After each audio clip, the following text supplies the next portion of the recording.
begitu itu. Walaupun dia itu sholat, tapi dia jalankan sesuatu yang Allah tidak menyukai. Dia tidak iman kepada takdir Allah. Dia tidak percaya pada Allah Ta'ala. Bahwa semua kejadian di muka bumi ini Allah yang mentakdirkan. Nah, disinilah mulai berhubungan dengan hari akhir.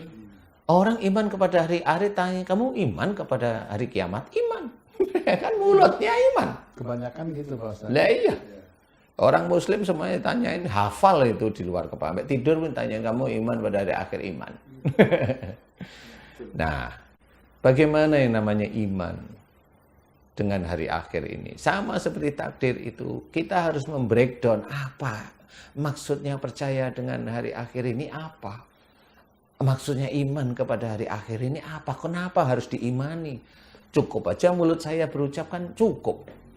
Takdir juga gitu, cukup aja saya percaya takdir, cukup. Tapi suruh ngimani. Kenapa itu disuruh ngimani? Sama seperti iman kepada kitabullah. Kalau kita muslim, Quran lah kita percaya. Kita percaya pada Quran, percaya. Tapi apa yang dikerjakan, banyak yang keluar dari Al-Quran. Isi Quran. Iman gak dia? Padahal ditanyain itu iman semuanya di situ. Memang betul ada sholat, ada bayar zakat, ada sedekah. Benar iman. Harusnya ini dikerjakan semuanya karena Allah. Tapi nanti aneh-aneh. Udah dikerjakan bukan karena Allah, karena dunia, kepingin ini, dikerjain semuanya. Jadi sudah nggak ada Allahnya, nggak ada iman kepada Allahnya lagi pada saat mengerjakan isi Quran. Kemudian Quran itu disuruh apa? Suruh lemah lembut. Dia ngomongannya begitu kasar. Lemah lembut disuruh oleh Allah Ta'ala. Dia keluar dari garis. Mana imannya dengan Quran? Ya boleh katakan, oh saya nggak iman dengan ayat itu. Boleh silahkan, nggak apa-apa. Tapi itu sama, mencakup isi Quran. Kan, nah ini sama. Hari akhir itu harus ingat. Hari akhir itu hari pembalasan. Semua orang itu akan dibalas. Yang bukan muslim diceritakan di dalam Quran, dia akan masuk neraka. Ini Quran. Bukan saya, ini pengetahuan. Sama seperti 2 tambah 2, 4. Di Indonesia 4, di Afrika 4, di Amerika 4, di Cina 4, di Arab 4. 4 aja. Ini kesepakatan. Kalau sudah Quran, sudah. Ini adalah kitab kita. Nah, hari pembalasan ini jangan untuk main-main. Hari pembalasan ini adalah semua yang dikerjakan oleh manusia, termasuk kita ini akan dibalas beneran, nggak main-main oleh Allah Ta'ala. Allah dia berkata dalam Quran bahwa Allah itu tidak meminta ibadah dari kita, orang Islam. Tapi yang diinginkan Allah itu sebenarnya adalah taat. Itu sudah diceritakan dalam Quran. Allah tidak membutuhkan seperti itu. Tidak membutuhkan ibadah sebenarnya. Kalau masih ada orang itu nyogok Allah dengan membaca sesuatu agar dikabulkannya sesuatu, udah kan lucu jadinya.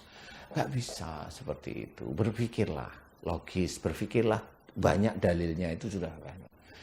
Nah, pada saat orang itu dia itu percaya tentang hari kiamat, itu semuanya dihisab.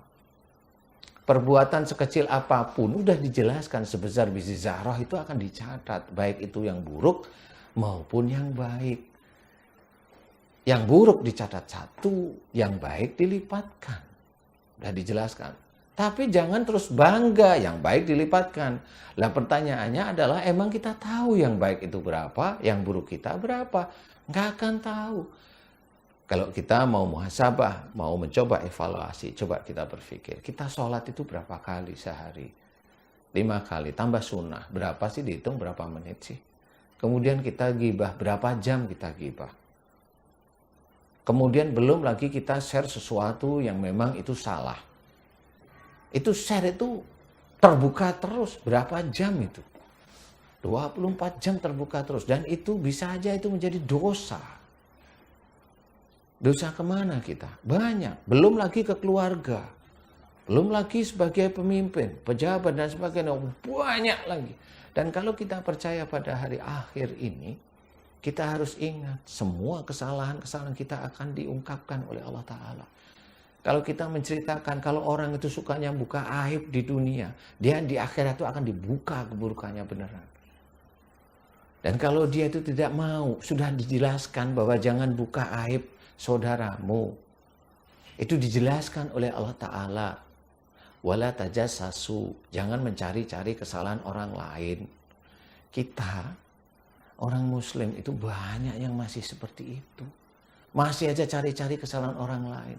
Orang lain belum tentu salah. Ya, hanya cuma berbeda pendapat. Dia cari yang dia tidak salah, dia salahkan menurut pendapat dia. Kemudian sudah dia salahkan, dia sebar di medsos. Dia sebar di YouTube. Faham nggak itu? Dia berarti melakukan kesalahan yang sangat besar.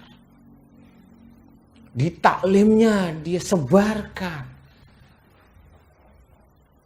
Sadar nggak dia pada waktu itu? Hanya cuma karena beda pendapat aja di sini di dalam kepala.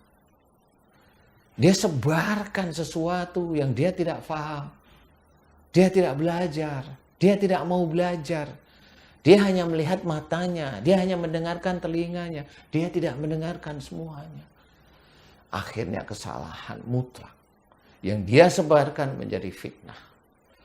Dan kita ambil, dia yakini hari akhir tersebut. Akhirnya dia yakin di hari akhir tersebut. Apa yang dia kerjakan di dunia akan menjadi dampak nanti di akhirat. Itu di dunia menjadi dosa jariah. Dosa jariah tahu nggak orang-orang itu? Dosa jariah itu pahala orang yang memfitnah. Orang yang merasa dirinya benar dan menyebarkan fitnah kepada saudaranya yang lain, pahalanya diberikan oleh Allah Ta'ala kepada yang difitnah. Itu diberikan, terus-menerus diberikan. Sadar gak dia? Mau gak pahala kita itu kita berikan kepada orang yang kita fitnah? Kalau gak mau belajar untuk diam. Belajar tangan ini untuk diam.